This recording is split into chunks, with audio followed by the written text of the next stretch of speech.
Le média Façon des stars, aujourd'hui nous avons le plaisir de recevoir pour vous, chers téléspectateurs de Vert Pâturage Télévision, une dame de fer qui marque, une femme leader qui est en train de marquer son temps, une femme de renommée.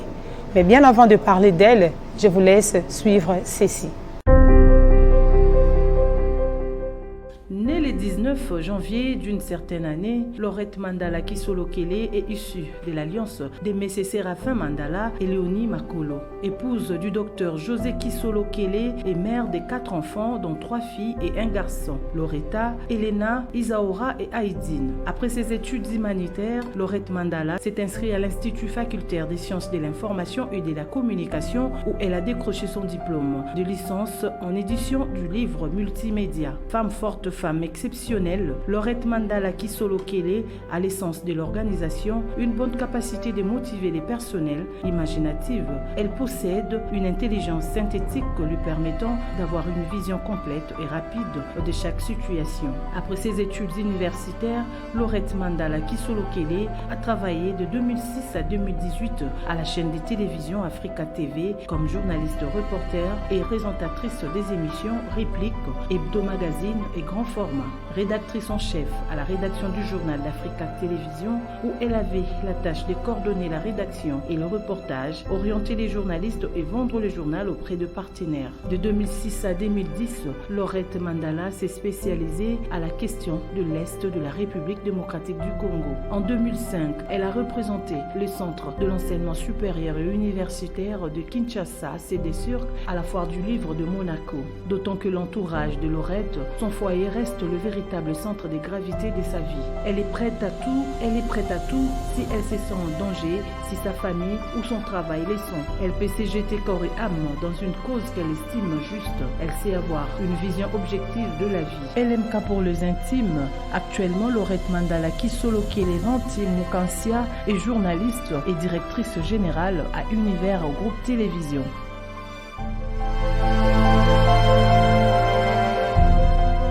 Voilà, vous avez suivi et vous avez compris de qui il s'agit. Sans plus tarder, je m'en vais déjà vous présenter l'exceptionnel de ce soir. Bonsoir madame. Bonsoir. Bienvenue dans cette émission. Merci beaucoup. Comment vous allez? Très bien, par la grâce de Dieu. Voilà, chers téléspectateurs, vous avez compris de qui elle s'agit. Elle s'appelle madame Laurette Mandala. Elle est directrice de l'Univers Groupe Télévision. Avec elle, nous allons essayer un peu de parler d'elle. Certainement, vous avez à poser des questions. Qui elle est? Comment est-ce qu'elle est devenue ce qu'elle est aujourd'hui? Alors, je me retourne vers la dame. Elle va un peu me dire, nous raconter une petite histoire de son parcours avec le journalisme. Dites-nous un peu, madame, comment vous avez commencé avec le journalisme? Bon, mon aventure pour ce métier, j'ai commencé comme tout le monde. J'étais à l'IFASIC, j'ai fait la première, deuxième et troisième en journalisme comme tout le monde. Et en licence, j'ai fait le multimédia. Contrairement aux autres, je n'ai pas fait le journalisme en licence. En licence, j'ai fait le multimédia. Mais lorsque j'étais en graduat, j'ai commencé mon aventure avec ces métiers à Canal Kin. L'IFASIC nous avait envoyé en stage à Canal Kin. Et arrivé là-bas, j'avais été bien reçue. À l'époque, c'était ma grande sœur, Mamina Masengu, qui était sur place. Il y avait Brigitte Kiakou. Il y avait également d'autres personnes dont le nom, j'ai quand même oublié. Oui. Mais Mamina Masengu nous a reçus. Brigitte Kiakou était là. Elles nous ont encadrés, elles nous ont aidés. Moi, j'étais la personne qu'on envoyait beaucoup plus en reportage sur terrain. Oui. En fait, moi, j'ai fait beaucoup de reportages. Je crois que je suis fatiguée. J'en ai fait tellement. Oui. Et j'ai appris à connaître le grand marché à cause de Mamina Masengo. C'était quand tu viens, tu ne peux pas manquer un reportage. Même lorsque ça chauffait, il faisait chaud, toi, tu es au grand marché. Oui. Si aujourd'hui, tu fais les métiers qui sauvent, demain, tu cherches des vendeuses de soutien dans les métiers qui sauvent. De l'autre côté, il faut parler des bijoux. Je connaissais le grand marché, j'étais toujours sur terrain, la carte d'identité. Et à l'époque, je me rappelle que j'avais comme caméraman, mon premier caméraman s'appelait Guy Mawesi. Oui. Guy Mawesi doit être à Antenne 1. C'était mon caméraman. Mon caméraman était comme mon meilleur ami. Oui. Donc j'étais sur terrain chaque jour. Et on a fini le stage. Canal Kin ne m'a pas libéré. Lorsqu'on devait rentrer à l'IFASIC pour le travail, nous avons été retenus à Canal Kin pour continuer à travailler. Et j'ai continué, j'ai travaillé, j'ai appris à côté de ces grandes dames-là. Et puis après, il fallait faire la licence. Donc, ma famille avait demandé d'arrêter un peu. Oui. Il fallait faire la licence. J'ai fait ma licence. Mais pendant que j'étais à Canal Kin, il y a eu Africa Télévision, qui avait ouvert les portes. Africa TV de Maître Azarias Rouberois. Oui, oui. Je suis allée à Africa TV. Il y avait à l'époque notre DG Moussé Mediawe. Il y avait beaucoup de gens qui sont venus pour postuler. Oui. Moi, quand ils étaient tellement nombreux que moi, en arrivant là, j'ai fermé mon équipe avant d'entrer chez lui. Donc, j'avais déjà sélectionné une journaliste, moi-même journaliste. J'ai pris un caméraman, j'ignore le nom aujourd'hui. Et puis, j'avais dans mon équipe une dame, une amie à moi, Jamie Lufuta. On a formé notre groupe. Oui. Lorsque le DG a reçu notre groupe, tout ce qu'il nous a dit, vous autres, vous ne faites pas un test. C'était Moussé Mediawe. Oui. Vous allez directement en reportage. Amenez-moi un reportage, un grand reportage, je l'avais précisé. Et c'est tout, je vais coter ça. Je suis allée, c'était la foire du livre. J'ai fait un très bon reportage qui est passé sur Africa TV. Oui, oui. Et j'ai été retenue. J'ai évolué là-bas, journaliste. Et moi, ce que j'aime, c'est le reportage. Moi, je suis un reporter de terrain. Oui. Donc, moi, j'étais sur terrain. J'ai fait le journalisme et puis on a bravé des étapes. J'étais rédactrice en chef, je crois. Rédactrice en chef. J'ai fait plusieurs années en tant que rédactrice en chef. Il y a eu ma consoeur Esther Abedi quand elle est décédée. Oui, oui. Et c'est là que Azarias Rouberois m'avait demandé de faire l'intérim. Maintenant, j'ai été DG pendant quelques temps jusqu'à ce qu'on crée Univers Groupe Télévision. Voilà, vous avez survolé parce qu'il y en a vraiment un long parcours. Mais une fois arrivé à Africa TV, là, j'ai comme senti par vos dires, vous avez eu déjà cette notion de leader. Parce qu'une fois arrivé, vous avez installé une équipe. Alors, je ne sais pas, c'était quoi c'est quoi les sentiments qui vous a animé directement sur le terrain, directement commencer à choisir sans pour autant être... Je crois que c'est l'esprit que Mamie Nama Senghor m'avait contaminé. Moi, j'étais dans son équipe. Moi, je fais mes premiers pas comme ça sur le terrain avec elle. Oui. Elle avait toujours une équipe. Donc, il y avait des caméramans et l'équipe. Lorsque vous venez à la rédaction et qu'on vous demandait de faire un travail, vous refusiez, elle avait une équipe sur qui elle pouvait compter. Alors j'avais cet esprit-là, travailler toujours en équipe. Et j'ai toujours travaillé en équipe, j'ai toujours vécu en équipe. Je suis 10e d'une famille de 10 enfants. Donc c'est toujours en équipe que nous vivons. Je crois que c'est une habitude que j'ai. Quand j'arrive, je crée mon groupe. Donc même dans le verre pâturable, j'ai mon groupe. Voilà, j'ai Nathan. Je Chico, voilà, je vois. Je suis comme ça, en équipe toujours. Alors aujourd'hui, directrice générale Univers Groupe Télévision, cela fut une ambition que vous nourrissiez il y a longtemps? Bon, je dirais un rêve, non. Rêver d'être directrice générale, non. En fait, moi, ma place, c'est le reportage. Moi, je suis reporter de terrain. Moi, ce que j'aime, c'est descendre sur le terrain. Faire des reportages, pas aller dans une audience. Et non, moi, le reportage que j'aime, je quitte ici, je vais au Nord Kivu. J'arrive à Kiroli où je fais l'interview avec Bunda. Moi, le reportage que j'aime, c'est ça. Oui. J'arrive dans une rivière dont les gens ignorent que ça existe. J'en parle, je fais mes éléments. Moi, c'est ça. Oui. Et puis, j'ai été, en fait, lorsqu'on était à Africa TV, Africa TV, c'est après le décès d'Esther Abedi Sabou que je suis devenue directrice générale intérimaire. Oui. C'était après le décès d'Esther Abedi Sabou. Mais à l'époque aussi, il y avait des gens qui nous dirigeaient. Je vais donner l'exemple, un nom, c'est Bélard Moui. On avait des DG qui vous donnaient le goût et l'envie de travailler et de diriger. Donc, ils vous dirigeaient comme si vous étiez des enfants dans une maison. Ils vous orientent, ils vous éduquent, ils vous ont formé. C'est ça. Mais moi, je n'avais pas l'ambition ni le rêve de devenir DG d'une chaîne. Moi, j'avais plutôt l'ambition de faire des grands reportages qui pouvaient passer sur des chaînes internationales parce que moi, je suis reporter. C'était ça ma vision. Mais Dieu décide autrement. On se retrouve là, à la tête d'une autre chaîne. Madame Laurette, étant professionnelle des médias, j'aimerais vous poser une question par rapport à tout ce qui se passe aujourd'hui dans le monde médiatique. Si au moins vous pouvez me répondre à cette question, est-ce que être une femme des médias est-il un motif de fierté ou, je ne sais pas, un mode de vie qu'il faudrait constamment contrôler? Un motif de fierté, je dirais oui, pourquoi pas. Être une femme des médias, c'est un motif de fierté. C'est le seul métier que nous avons. Nous sommes des journalistes et nous sommes dans les médias. On est fiers de ce métier. Être une femme de médias aussi, aujourd'hui, je pourrais dire que ce n'est pas aussi une fierté. Pourquoi je dis ça? Parce que nous rencontrons aujourd'hui des femmes des médias qui se sont transformées en tembe-tembe. Ceux qui me suivent comme journaliste comprennent. Tu vois une femme des médias... Mais vous êtes en face de téléspectateurs, il faudrait quand même expliquer cette expression. Parce que moi, je suis ignorante. Hein? Non, mais... Ce sont des gens, lorsqu'ils arrivent, des femmes, ils arrivent vers vous, ils vous donnent l'occasion de faire des interviews avec elles, mais qui ne diffusent jamais.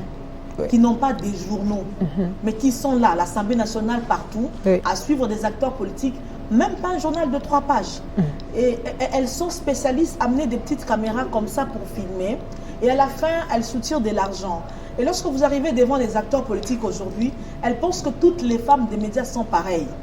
C'est ça un peu dénaturer le métier. Oui. C'est salir notre métier, parce que nous avons étudié, on est journaliste, on ne connaît que ça.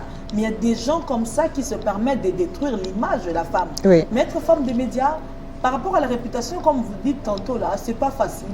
Les gens s'imaginent des choses, mais les femmes des médias, elles sont exceptionnelles. Oui, oui. Elles éduquent, elles forment, elles donnent des envies à ceux qui nous suivent. Elles apportent la matière, elles montrent à celles qui sont restées à la maison qu'une femme est capable de braver les étapes et d'arriver à un certain niveau. Être femme de médias, c'est une fierté, en dehors de quelques exemples que je viens de citer tantôt là. Elle déforme aussi parfois. Beaucoup. Elle déforme beaucoup. Voilà, chers téléspectateurs, nous sommes là en train de parler de Madame Laurette, femme des médias, femme exceptionnelle, femme leader. Avec elle, nous sommes en train de parler de la femme ici en RD Congo, son évolution, son statut. Revenons sur, toujours dans les cadres de médias, madame, on voit que la RD Congo vous offre beaucoup d'opportunités, surtout sur le plan médiatique. Mais jusque-là, apparemment, les femmes congolaises, sur le plan média toujours, n'avancent pas. C'est comme s'il y a eu beaucoup d'avancées avec notre génération. Il y a eu beaucoup d'avancées. On a des grandes dames comme des Gudile Bois qui tiennent des journaux. On a des femmes comme de Rachel Kitita qui a un journal en ligne et qui travaille régulièrement. Il y en a beaucoup. Il y a Tchoukoudou.com, c'est encore une autre femme. Il y a des femmes coordonnatrices de chaînes de télévision, peut-être parce qu'on n'en parle pas beaucoup, mais il y en a. Il y a des femmes qui essayent de percer aujourd'hui. Il y a eu une différence aujourd'hui. Il y a beaucoup d'opportunités, mais la difficulté est que lorsqu'on arrive dans notre métier, lorsqu'on est dans notre métier, lorsque je parle de métier, je parle des chaînes de télévision, des radios communautaires, des radios normales. Lorsqu'on est là-dedans, c'est vrai que la femme n'a pas beaucoup d'opportunités. La femme a beaucoup d'occupations en même temps. Oui. Il se peut que les hommes dans les médias sont beaucoup plus permanents. Je prends mon exemple. Je ne prends pas l'exemple de Laurette il y a de cela 10 ans. Oui. Je prends l'exemple de Laurette d'aujourd'hui. Mère de 3 enfants, j'ai un bébé de 2 mois et demi, je suis là, et je dois être dans une rédaction. La rédaction exige à ce que dès que l'enfant a 3 mois, tu reviens travailler. Comment tu fais? L'enfant en 3 mois, il faut sortir le matin. Tout à fait. Assister au conseil de rédaction qui commence généralement vers 9h30. Quand tu finis, tu vas sur terrain. Tu termines, tu fais un reportage, tu viens, tu écris, on diffuse. Et si tu es présentatrice, il faut faire le 19h. Vous imaginez cette femme-là qui laisse un bébé pour gagner combien à la fin du mois et qui doit rentrer le soir, reprendre à travailler. Les hommes ont beaucoup d'opportunités, ils ont beaucoup de facilités, mais on ne se laisse pas faire. Malgré nos occupations à la maison, on se bat. Et moi, c'est ça mon combat. Nous nous battons pour que même dans les rédactions, que les femmes aient des très bonnes positions. Toujours sur ce point, j'aimerais, en fait, s'agissant de postes, parce que vous avez tout à l'heure dit que la femme des médias, elle est en train de beaucoup bosser, en train de beaucoup travailler, vu ses responsabilités, ses occupations. Mais actuellement, nous sommes en train de remarquer sur le poste, quand il s'agit d'occuper des postes importants, c'est plus les hommes qui occupent des postes, par exemple être directrice, rédactrice en chef. Quelle image reflétez-vous à cette femme journaliste qui est en train de jouer pleinement son rôle, mais qui n'arrive pas à mériter facilement ces postes? Et nous devons tirer la sonnette d'alarme pour les rédactions, pour dire que lorsqu'il y a des postes dans des rédactions, qu'on donne aussi aux femmes la chance de postuler. Généralement, quand tu arrives à la rédaction, le directeur, c'est un monsieur. Le rédacteur en chef, c'est un monsieur. Peut-être c'est l'adjointe qui est peut-être une femme. Mais on aimerait avoir des directeurs des infos des femmes. Des rédacteurs en chef aussi des femmes. c'est aussi une question de culture. Je crois que c'est nous, c'est la difficulté que nous avons. Mais elles ne sont pas moins méritantes, non. Mais à vous Elles ne sont pas dire, moins méritantes, ces femmes-là. À vous attendre dire, apparemment, c'est comme si vous vous sentez, nous sentons marginalisés. Hein. De temps en temps, oui. De temps en temps, oui. C'est dans la tête des gens. Ils pensent que pour être directeur des infos, ça doit être un homme. Pour être directeur des infos à la RTNC, il faut nécessairement que ce soit un homme. Non. Il y a des femmes compétentes qui peuvent occuper des postes de directeur à la RTNC, partout ailleurs, à Télé 50, Digital, et faire mieux que les hommes. Mais généralement, le choix a été déjà fait et on vous choisit un homme. Mais les femmes sont compétentes. Elles sont compétentes et elles peuvent aussi accéder à ces postes-là dans les métiers. Mais c'est ça notre combat aujourd'hui. Nous voulons que lorsque les filles, les journalistes quittent l'IFASIC, ils quittent l'UNIKIN, lorsque vous arrivez, ne venez pas tête baissée. Le problème de la femme aussi, c'est ça. Quand tu arrives pour faire ton texte pour la rédaction, tu commences par demander, chef, au conseil, il y a un texte, mais comment fais-tu que demain, on te laisse corriger pour les autres? Il faut commencer par beaucoup écrire, faire tes textes toi-même, proposer la correction, apprendre comment ça se fait, parce qu'on apprend aussi dans le métier, apprendre comment ça se fait, et petit à petit, commencer à organiser. Lorsque tu arrives à la chaîne, respecte les lois. Pour être chef, tu dois être l'employé des autres. Tu dois commencer par respecter toi-même.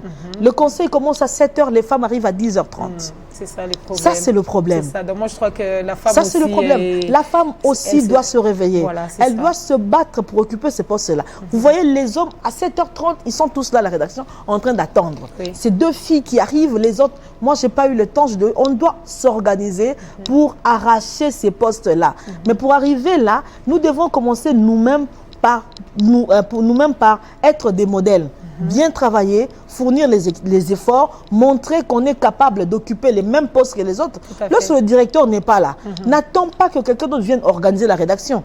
Le directeur est absent, tu arrives, tu prends le papier, je ne suis pas chef d'édition, mais je suis à l'heure, on commence le conseil de rédaction. Tu fais ton travail jusqu'à la fin, il y a des gens qui voient, et ils peuvent coter. Et c'est comme ça. C'est le secret que vous avez eu à l'époque pour mériter les postes que vous avez mais il faut aimer ce métier.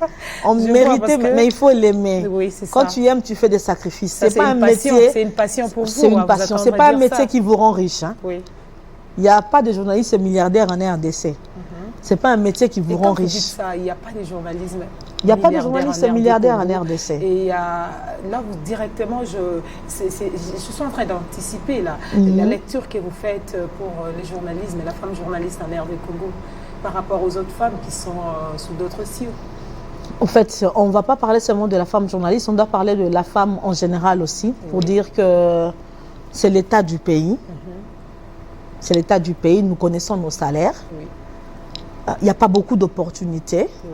Nous espérons qu'avec le changement qui arrive, qu'on pourra parler des femmes journalistes riches aussi demain, mais c'est l'état du pays en général. La pauvreté qui frappe la RDC, ce n'est pas seulement au milieu du journalisme, c'est partout ailleurs.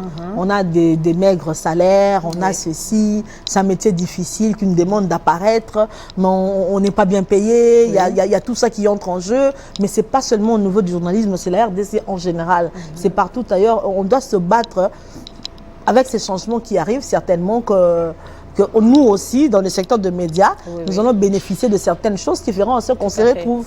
Voilà. Tout à fait. Alors, chers téléspectateurs, nous nous retournons du côté de la technique. Si au moins on peut voir Madame Laurette en pleine action sur le terrain. Et tout juste après, nous allons revenir et continuer cette émission.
Voilà, donc Madame Laurette sur le terrain, une femme bosseuse et une femme battante. Dites-nous un peu, comment est-ce que vous arrivez à partager votre temps, quelque part femme au foyer, encore mère d'un petit garçon et une petite fille? Un petit garçon. Un petit garçon. Comment est-ce que vous partagez votre temps? Et au travail, et au foyer, à gérer toutes les personnels de l'Univers Groupe Télévision? C'est quoi votre premièrement, secret? je commence par féliciter toutes les femmes mères, les femmes des médias, les femmes au foyer, les femmes, toutes les femmes qui ont des enfants. Je commence par les féliciter parce que ce n'est pas facile. Moi, j'ai toujours dit, la personne qui ne travaille pas a beaucoup plus de temps pour éduquer ses enfants. Beaucoup plus de temps. Oui. Mais nous laissons des enfants déjà à partir de 3 mois pour aller travailler. C'est ça. Et tu es obligé d'organiser ton calendrier. Il faut. Tu ne peux pas te lever à 10 heures comme tout le monde. Moi, je me lève très tôt. C'est comme ça. Je me lève très tôt le matin. J'ai des filles qui doivent aller à l'école. Elles sont encore à l'école primaire. Oui. Elles doivent aller à l'école. Oui, oui. Et le matin, tu dois te lever parce qu'elles ne se lavent pas seules. Oui, oui. Donc, ceux qui me suivent diront « Tamisala Bazali ». Mais tu ne laisses pas les enfants au domestique. On ne peut pas laisser les enfants au domestique. Les domestiques ne sont pas leurs parents. Oui. Les domestiques nous aident, mais nous devons faire l'essentiel. Donc, tu commences par te réveiller, les accompagner, elles doivent se laver, elles doivent prendre le déjeuner. Elles partent à l'école, mais elles partent avant 7 heures. Et après, tu organises la maison. Il y a des gens qui doivent manger. Il y a un homme qui t'a épousé. Vous organisez ou tu, parce que vous êtes en train d'étudier, je parle de moi. Voilà, j'organise la maison, c'est-à-dire j'ai un plan. On doit savoir qu'est-ce que les gens vont manger. Moi, je suis épouse d'un chef spirituel adjoint de l'église kimbanguiste. Oui, donc chez moi, il n'y a pas 10 personnes qui habitent. Ouais. Chez moi, c'est la République. Voilà. Et il faut organiser. Les gens doivent manger, doivent prendre leur déjeuner. Le matin, tu fais le programme de la journée pour tous ces gens et pour mon mari. Parce qu'il doit manger autre chose. Les enfants ne mangeront pas la même chose. Ils ont leurs caprices. Il faut arranger ça le matin, être sûr que celui qui va préparer ce jour-là commence très tôt le matin. Les enfants rentrent à 13h30, moi je ne serai pas là. Et en dehors de ça, dès que je termine, c'est la préparation, la table de déjeuner pour mon mari. Il doit déjeuner parce qu'il doit aller travailler. Dès que je finis avec lui, je m'occupe de mon bébé. Oui, oui. Parce que j'ai un bébé de 3 mois, il s'appelle Jos Aydin Kisolokele. Oui. Je dois m'occuper du bébé, c'est-à-dire arranger les vêtements qu'il va mettre toute la journée. Si je dois lui donner le biberon d'abord, s'il a des médicaments à prendre, je le fais. Mais je ne sors pas de chez moi à la maison si je n'apprête pas mon fils. Ça, je ne le fais pas. Quel que soit votre appel, quel que soit le travail que vous allez me donner, je ne sors pas de chez moi si je n'arrange pas mon fils. Je lui donne mon biberon, je l'habille, je laisse tout ce qu'il doit utiliser la journée. Et moi, j'exagère. Des fois même, je laisse l'eau dans les biberons pour savoir qu'il doit prendre ça à telle heure, à telle heure, à telle heure. Et je laisse un peu d'argent pour les téléphones parce que je dois appeler pour savoir comment il va. Généralement, on quitte le travail après le journal. Donc, je fais en sorte que dès que je finis cela, je m'habille. Mais quand je finis ce travail-là à la maison, même lorsqu'on vient m'interpeller pour me dire « Maman, il y a un truc que tu n'as pas fait », je leur réponds « Là, j'appartiens à Univers. Je finis le temps de la maison. Quand il est cette heure-là, c'est maintenant j'appartiens à Univers. Absolument, je dois partir. Donc, on organise ça chaque jour. Et lorsqu'on arrive ici, on commence le travail jusqu'à la fin. Et quand tu retournes le soir, c'est la routine. C'est la même chose. Voilà, donc c'est pas facile. Hein? Moi, je vous félicite, madame, merci. Parce que gérer et les foyers et le travail, c'est pas vraiment facile. Là, maintenant, nous allons essayer un peu d'attaquer la politique, parce que madame, j'ai à poser quelques questions en coulisses. On m'a dit que madame Laurette aime trop, elle aime aussi la politique. Alors, par rapport au gouvernement entrant, le gouvernement de Inou Kamba, ça en est fini avec Tchibala, mais dans Inou Kamba, t'as entendu. Alors, vous avez vu le gouvernement, l'ossature du gouvernement. Un mot par rapport à ce gouvernement? Bonne chance. Bonne chance. Faites en sorte que tout marche. C'est un nouveau président qui est arrivé avec les changements. On a des acteurs politiques expérimentés dans le gouvernement de Inou Kamba. Nous espérons qu'ils vont faire mieux. On aimerait vraiment sentir qu'il y a changement cette fois-ci. Nous aimerions, nous, la population congolaise, vivre un peu, comment on dit, pas les bénéfices, vivre un peu les retombées de ce gouvernement de Ilunkamba. On en a besoin. On en a besoin. C'est un gouvernement de changement. Il y a beaucoup d'hommes politiques qui sont compétents dedans, qui ont travaillé, qui ont de l'expérience et qui ont une vision. Et surtout le fait qu'eux, ils sont là pour matérialiser la vision de Félix Tshisekedi, qui veut un changement, qui veut lutter contre la corruption, qui veut lutter contre la pauvreté, qui veut que les enfants, que tous les enfants aillent à l'école, qui veut que demain aussi, que ceux du secondaire aillent à l'école sans payer. Il y a tout un projet. Je crois qu'ils ont beaucoup de travail, mais moi je crois qu'ils feront mieux. On ne doit pas toujours prophétiser négativement sur notre pays. Moi, personnellement, je prophétise positivement sur ce gouvernement. Je sais qu'il y a un Dieu qui va agir, qui va donner de l'intelligence, qui va faire en sorte que le diable ne soit pas présent tout le temps, qui doit faire en sorte qu'il n'y ait pas beaucoup de corrompus dans ce gouvernement-là, que ceux qui ont tendance à le faire changent et que nous ayons un bon fruit. Et surtout, le fait que dans ce gouvernement-là, on a des femmes qui occupent des très bons postes dans le gouvernement Ilunkamba. On a une femme ministre des Affaires étrangères. Je crois que Mobutu avait tenté le coup. À l'époque, il y avait Ekila Lyonda, qui était ministre des Affaires étrangères. C'est très bien. On a une femme VPM également, c'est Madame Minembwe, qui est, voilà. On a des femmes qui occupent des très bons postes. Et la présence de ces femmes, c'est un changement. Ce sont des postes de décision. Elles feront des miracles, vous allez voir. Des miracles. Et moi, je crois à ce gouvernement. Je sais que c'est un gouvernement éléphantesque. Mais c'est pas, la RDC ne fait pas exception. On en a connu. Il y a dans un pays où il y a un gouvernement de 100 membres. C'est par rapport aussi au travail qui attend. Donc, on attend de le voir à l'œuvre, en fait. Voilà. On est dans femmes. Vous avez parlé de la femme au sein du gouvernement et il y a la représentativité de la femme. Les pourcentages, tant entendu, ne s'est pas présenté comme il se devait. Alors, je ne sais pas, vous avez un mot à dire là-dessus? Le combat continue. Les combats continuent. Le combat, et la femme, toujours la femme dans la chose politique, êtes-vous sûr que ça va aller? Mais bien sûr que ça va aller. Mais qu'est-ce qui vous pousse à faire confiance à la femme, à nommer des femmes au niveau des affaires étrangères, femmes vice-premier ministre, mais attendez, il y aura un changement. Mais des femmes qui n'étaient pas d'ici, des femmes qui sont venues d'ailleurs, croyez-vous que toutes ces femmes-là, ils connaissent vraiment... je ne sais pas citer d'autres femmes, mais on a vu d'autres femmes qui ont évolué un peu à l'extérieur du pays. Qu'elles viennent des États-Unis, oui. Qu'elles soient formées en Algérie, qu'elles viennent de je ne sais où. Oui. Ce sont des femmes congolaises. Mais à ces femmes-là, notre histoire et qui savent que nous nous battons pour les 30% et qu'elles savent qu'elles n'ont pas droit à l'erreur. Parce que si elles échouent là-bas, on n'aura pas ces 30%-là. Donc elles doivent se battre, faire mieux pour que le 17% de Ilunkamba, lorsqu'il y aura un autre gouvernement, qu'on atteigne 20%. Elles ont ces devoirs. Qu'elles viennent des États-Unis, qu'elles soient formées en Suisse ou où, je ne sais pas moi où, c'est le combat que nous menons ici et elles ont trouvé le combat. Elles vont se mettre en danse pour faire mieux, pour qu'à la prochaine fois, que les autres femmes qui attendent, qui veulent aussi accéder à ces postes-là, trouvent une possibilité d'y accéder.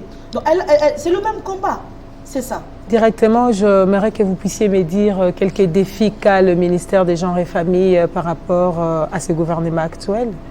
Vu tout ce qui se passe à l'Est avec des viols et tout ça, alors les défis des femmes sur le plan ministériel, genre et famille, quelques points à relever?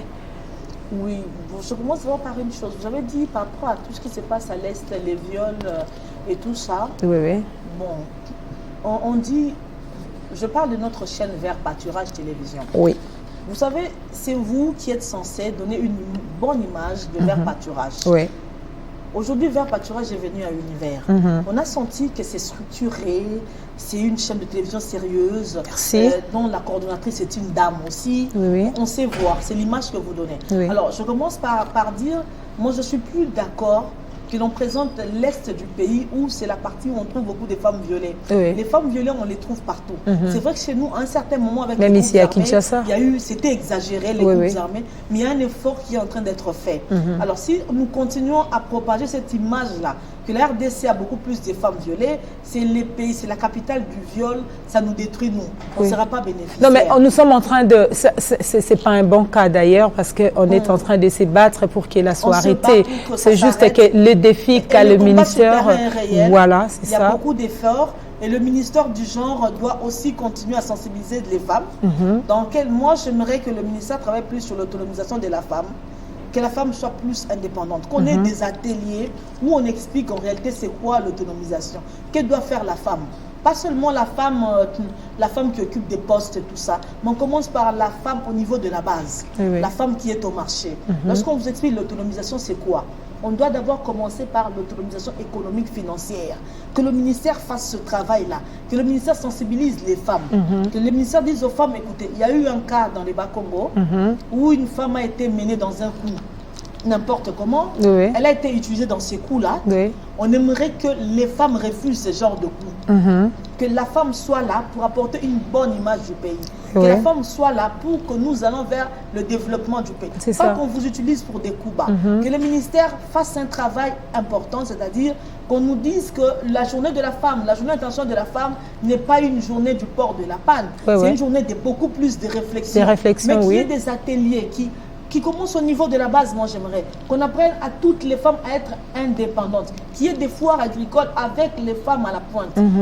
Si une femme n'est pas indépendante, elle sera incapable de postuler des Non. Si une femme n'est pas indépendante financièrement, surtout, elle aura des difficultés. Comment tu feras ta campagne? Tu dois dépendre d'un homme qui a aussi ses priorités. Si tu es capable toi-même d'être autonome, indépendante, on va avancer et ainsi on mettra des pas, on va évoluer jusqu'à atteindre le sommet de l'État. Laissez-moi vous poser la question toujours sur l'autonomisation de la femme. Vous avez donné quelques défis. Actuellement, quelle lecture faites-vous sur l'autonomisation de la femme dans la société congolaise? Il y a quand même des avancées. Il y a des avancées dans ce pays. Si je dois faire une lecture simple, aujourd'hui, la RDC depuis un certain temps, c'est la femme qui nourrit la maison. C'est la femme qui nourrit la maison. C'est la femme qui vend les pains pour envoyer les enfants à l'école. Et elles sont fantastiques du fait que celles qui vendent les pains arrivent à s'organiser pour envoyer un enfant à l'école et nourrir les autres chaque fois. Il y en a même qui sont allés jusqu'à mettre les enfants à l'université avec des maigres moyens. Moi, je crois que ça avance. On continue. On doit faire ce travail-là également au niveau de nos jeunes filles. Pour leur dire, lorsque tu te maries aujourd'hui, tant que tu as tes deux pieds, tu as l'intelligence, que tu es parti à l'école, quand tu es dans le mariage, tu dois être une femme autonome, une femme indépendante. Nos mamans ont été autonomes. Elles ont vendu pour que nous, on étudie. Donc même nos jeunes filles, en allant dans les mariages, elles doivent savoir qu'elles doivent être des femmes autonomes. L'autonomisation est passée en RDC. Le message est passé. Malgré qu'il y a encore beaucoup à faire, mais le message est passé. Nous voyons aujourd'hui des jeunes filles en train d'essayer de faire quelque chose. Des jeunes filles qui passent partout pour aller déposer les CV. Et nous encourageons cela. La femme qui dépendait de son mari, en RDC n'existe plus. Donc comme on dit en Lingala, quand tu veux quelque chose, tu dois dépendre de lui. Mais aujourd'hui, nous savons tous comment le pays évolue. Il y a beaucoup de difficultés. Il faut que la femme se lève aussi à côté de son mari pour l'accompagner, qu'elle soit indépendante, qu'elle soit capable de contribuer, qu'elle soit capable de créer un emploi. Créer l'emploi chez nous, c'est facile. En fait, malgré que chez nous, quand tu crées un emploi, quand tu vends le pain, l'autre vend le pain. C'est ça le problème. Il faut essayer de créer. Moi, si je vends le pain, je vais ajouter du beurre. Si je vends le pain, je vais essayer de mettre un peu de mayonnaise dedans. Comme on dit, l'ipamaté qu'on fait, voilà. Alors, je vais bien m'appuyer. C'est ça. Pour que quand je serai là, je couvre mon pain. Que ce soit différent des autres. Les autres n'ont pas couvert, il y a des mouches dedans. Moi, je couvre le pain. J'aurai des gants comme ça. Quand je sers, les gens diront... Maman Laurette a été à ma pas propre. Moi, je vais aller acheter chez elle. Donc, l'autonomisation, moi, je pense que ça, le message est passé chez la femme congolaise. Le message est passé. Mais on doit encore faire beaucoup d'efforts pour toucher les autres qui doutent que la femme peut être indépendante. Une femme, quand elle est indépendante, elle réussit toujours. Elle réussit et elle arrive à évoluer. Aujourd'hui, on ne peut pas parler de démocratie sans femmes. Mais ces femmes-là, il faut les éduquer dès la base. Donc, il y a un travail à faire, comme vous avez dit, le ministère du genre doit travailler là-dessus. Et nous aussi, en tant que femmes des médias, en tant qu'éducatrices, nous devons faire un effort pour essayer de sensibiliser, pour qu'on arrive à avoir plus de femmes autonomes, plus de femmes indépendantes qui travaillent, qui se débrouillent. Voilà. Il y a des femmes qui veulent faire des efforts, mais elles sont butées à des problèmes souvent... tradis, du genre coutume, du genre vous ne pouvez pas parce que la femme doit rester à la maison, la femme doit toujours être à la disposition de son mari et aussi de ses enfants. C'est ça. Et je ne sais pas sur ce point. C'est un point important que là, vous venez de soulever. Oui. C'est très important. Il y en a qui veulent sortir de ce milieu-là, mais elles n'arrivent pas. Ben, écoutez, moi, je vous communique la rébellion. Il faut sortir. Voilà, il faut sortir. Il faut sortir de là. C'est ça, oui. C'est vrai qu'il y a la tradition, il y a la coutume, mais vous faites comment dans la situation actuelle du pays? Vous faites comment? Vous avez des enfants, vous croisez le bras pour attendre votre mari fonctionnaire. C'est comme ça que vous trouvez plus de femmes en réunion pour chuchoter, pour bavarder, parce qu'elles n'ont pas de travail. C'est vrai qu'il y a de la tradition, il y a tout ça qui nous suit, mais il faut avoir la volonté. C'est ça, oui. Aujourd'hui, nous avons des églises partout. Qu'est-ce qu'on nous prêche dans les églises? Mama Téléma. C'est ça. Téléma ce n'est pas les téléma de Lisanga Bonganga, parce que... pas Téléma de Lisanga. Voilà, il faut préciser. Téléma Katina Yesu. Voilà, c'est ça. Téléma avec Jésus. Tu dois dominer ta maison dans la prière. Tu dois t'élever et faire quelque chose. C'est ça, oui. Les églises font un excellent travail sur ce point-là. Pour dire aux femmes, il y a des réunions de femmes où on vous apprend à faire les beignets, où on vous apprend à faire le jus. Et la constitution de la RDC c'est le code de la famille qui a été très favorable, qui a donné beaucoup d'avantages à la femme. Tout à fait, tout à fait. Et dans notre pays aujourd'hui, la femme a beaucoup d'avantages. Ça commence à venir, comme on le dit. Ça commence à viendre. Êtes-vous sûre que la femme... ça commence à viendre. Ça commence à viendre. Madame Laurette, êtes-vous sûre que la femme congolaise jouit pleinement de sa parité? Bon, jouir pleinement de sa parité, je dirais oui et non, c'est compliqué. Jouir pleinement, c'est compliqué. Nous avons des coutumes dans ce pays. Oui. On devra aussi savoir que lorsqu'on parle de la parité, c'est au niveau professionnel. Oui. Ce n'est pas à confondre avec le foyer. Oui. Parce que tu viens, tu dis la parité. Maintenant, quand tu te réveilles le matin, tu ne dois rien faire. C'est le mari qui doit laver les enfants, c'est lui, non. Ce n'est pas de cette parité-là dont nous parlons. Nous parlons de la parité au niveau professionnel. Il y a quand même beaucoup de changements. Moi, pour ce pays, je pense que l'effort a été fait. Les ONG, les organismes, ils ont beaucoup travaillé. Il y a eu beaucoup de sensibilisation. Mais la parité entre hommes et femmes, c'est loin d'être appliqué à 100%. Mais nous devons tous nous battre. On doit essayer d'élever le niveau de la femme. Je crois qu'aujourd'hui, avec la gratuité de l'enseignement, toutes les filles vont aller à l'école. Nous, on travaille pour la base, pour les filles qui vont venir demain, pour nos enfants qui sont petites. Donc, si déjà elles ont une bonne formation au niveau de la base et qu'elles peuvent bien évoluer au niveau de l'école, lorsqu'il faudra postuler à un poste, je crois que les conditions ne seront pas, tu dois être nécessairement un homme. Ça sera par rapport aux compétences. Et nous nous battons pour que, avec l'enseignement gratuit, là, les filles qui doivent aller à l'école, les filles qui doivent élever leur niveau, avec les ONG, les églises qui nous accompagnent pour parler de l'autonomisation, pour dire à la femme que tu es appelée aussi à contribuer pour le développement de la RDC. À la longue, on pourra réellement parler de la parité. Mais là, nous sommes en voie. En voie, oui. En voie, c'est ça les termes qu'il doit. C'est vraiment ça les termes qu'on doit employer. Madame Laurette, bosseuse, battante, déterminée. Dites-nous un peu, c'est quoi votre secret? C'est Jésus-Christ. Mon secret, c'est Jésus-Christ. Je sers un Dieu vivant, le Dieu de la Bible, qui me donne la paix, qui me donne l'amour pour mon prochain. Ce Dieu-là ne m'a pas appris à être orgueilleuse. Et avec la formation que j'ai reçue, je suis humble de nature, parce que Dieu m'a appris certaines choses. Je suis désintéressée par certaines choses. Et il m'accompagne, il me donne l'assurance. Dieu m'a fait grâce, j'ai un bon mari qui m'accompagne, c'est mon ami. Et dans mon entourage, je suis entourée de très bonnes femmes, de très très bonnes femmes qui ont vraiment du cœur. Ça, c'est mon secret. C'est ce qui me permet d'évoluer. Et je n'ai jamais été hypocrite. Quand il faut dire A, c'est A. Quand il faut dire B, c'est B. Quand je ne peux pas, je ne peux pas. C'est ça, oui. Je ne peux pas. Voilà, c'est ce que je suis. C'est ça, voilà. C'est ça qui fait l'être. Alors, des bons moments, des mauvais moments, vous en avez quand même... dans le métier. Dans les métiers, dans votre parcours. Si au moins vous pouvez nous citer quelques-uns. Des bons moments. On commence d'abord par des bons moments. Bon, les bons moments, il y en a beaucoup. C'est la création de Univers Groupe Télévision. C'est la montée en flèche de la chaîne. C'est des bons moments que j'ai vécu dans ce métier. J'ai senti que ça m'a donné beaucoup plus de courage. J'ai cru en moi en faisant ce que nous avons. Ce n'était pas facile au départ, mais par la grâce de Dieu, j'ai été accompagnée par le président Tito du CESAC, j'ai été accompagnée par l'ancien ministre de Média Lambert Mendo Malanga, j'ai été accompagnée par mon grand frère aîné, Eric Mandala. C'était bien, on a essayé. Les bons moments, c'est Univers Groupe Télévision. Les bons moments, c'est les bons moments que j'ai passés dans ma famille Africa Télévision. J'ai eu une très bonne famille. Au fait, c'est ce qui m'a aidé à évoluer dans les médias. Africa TV, ce n'était pas pour moi un travail. C'était ma famille. Et on est resté famille jusqu'à ce jour. Donc, j'ai eu un bon chef qui ne m'a pas beaucoup embêté. Il nous a laissé la liberté de travailler et d'évoluer dans sa chaîne. J'ai eu des très bons collaborateurs. Coup de chapeau à mes amis. Je les adore.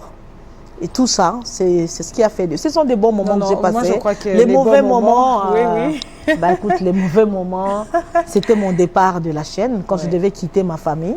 Parce que je devais créer. Eux, ils disent que l'univers a moi en abysso. Donc, parce que je devais créer autre chose, je vais créer ma propre famille. J'ai quitté ma première famille pour créer ma famille à moi-même. C'était pas facile. C'était beaucoup d'années, plus de 13 ans ensemble. C'était très difficile. Les mauvais moments, c'était le décès d'Esther Abedissabou. Je me suis sentie seule. Oui, je m'étais sentie seule. Pour moi, j'étais perdue, au fait. Je me disais, on fait quoi après elle? J'avais une grande sœur dans la chaîne. Donc, quand je disais que je ne viens pas travailler, je sais qu'elle est là. Quand tu fais de la capricieuse, elle était là. On l'a perdue en un clin d'œil. On se réveille le matin, Esther Abedissabou n'est plus. Il fallait faire avec. Et moi, je me préparais les après-midi pour aller la rendre visite. Donc mon mari était la journée avec elle. Moi, j'ai fait des courses le week-end. Je devais y arriver les après-midi pour la voir. Et on m'a volé mon téléphone pour que je ne sache pas qu'elle était morte. C'était un coup dur, j'en ai souffert. J'en ai vraiment souffert. J'aurais bien voulu qu'elle soit là pour qu'elle voie la Laurette, qu'est-ce qu'elle est devenue. Ça a été mon souhait, mais Dieu a décidé autrement. Mais c'est au fait ça. C'est le malheur que j'ai connu dans ce métier.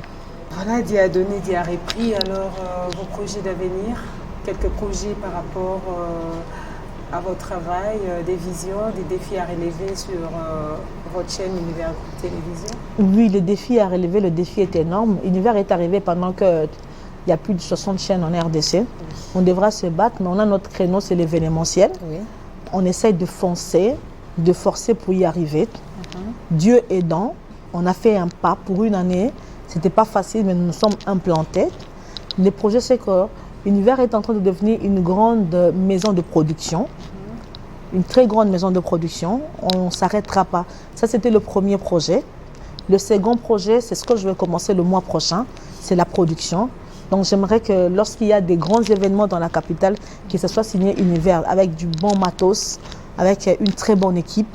L'équipe des jeunes, l'équipe des jeunes. Chez moi, c'est Made in Congo, donc c'est l'équipe des jeunes. Tout ce qui est fait chez nous. Il n'y a pas une fabrication d'ailleurs. C'est ISTA, c'est IFASIC. Voilà, ça c'est nous. Et on essaie d'évoluer ensemble, mais on veut devenir une très grande maison de production. Tout à fait. C'est la deuxième étape qu'on va commencer au mois d'octobre déjà. C'est le mois prochain. Pour que la télévision existe, mais que la production soit énorme, que nous soyons capables de couvrir toute l'étendue du territoire, que nous soyons capables d'aller sur SAT, de faire autre chose, mais on est en train d'implanter la chaîne ailleurs aussi. C'est le travail que nous faisons déjà. On a fait le projet, on a fait le budget. On attend voir comment nous allons évoluer pour commencer. On va commencer par le Katanga. Et voilà, donc ça c'est ma vision. Mais j'avais un autre projet en tête, c'est que j'aime beaucoup les radios communautaires. J'aime beaucoup. J'aimerais bien créer des radios communautaires. Voilà. Pour ça. Madame Laurette, nous allons lentement et sûrement vers la fin. Mais il y a une petite fille qui vous regarde à la télé et elle dit, tiens, j'aimerais être comme Madame Laurette Mandala. Que lui diriez-vous à cette petite fille-là? Ben, ma chérie, si tu aimerais être comme moi, il faudrait d'abord commencer par respecter les parents. Et puis, aimer l'école. Quelles que soient les difficultés de la vie, il faut aimer l'école. Si tu n'as pas une formation, tu ne peux pas te positionner dans la vie. Il faut aimer l'école. Il y a quelque chose d'important, c'est la crainte de Dieu. Si tu n'as pas Dieu avec toi, n'espère pas à grand-chose. Il y a Dieu, c'est Dieu qui élève. Hein. C'est Dieu qui peut te rendre grande dame, à faire mieux que ce que nous avons fait. C'est la crainte des dieux. Et aussi, dans la crainte des dieux, j'aimerais ajouter un petit point, c'est l'humilité. Il faut avoir l'humilité, reconnaître le travail des autres. Reconnaître le travail des autres et savoir accompagner les autres. C'est en aidant les autres que tu vas te former, que tu deviendras plus grand que moi. Moi, je viens à peine de commencer. Hein? Moi, je suis petite. Voilà. Et à toutes les femmes congolaises qui vous regardent, un mot? Beaucoup de courage. Beaucoup de courage à toutes les femmes congolaises. Moi, les femmes congolaises, je les appelle les femmes vaillantes. Ce sont des femmes qui se lèvent à 5 heures du matin. Ce sont les femmes qui vendent sur les bords des routes. Ce sont les femmes qui vont, qui vont au marché. Ce sont les femmes qui vont prendre les pains. Ce sont les femmes qui sont dans le gouvernement. Il y a beaucoup d'attentes, beaucoup de courage. On doit avoir de l'espoir. On doit être soudés. On dit toujours que la femme n'accompagne pas la femme. Ce sont des théories que nous devons laisser tomber.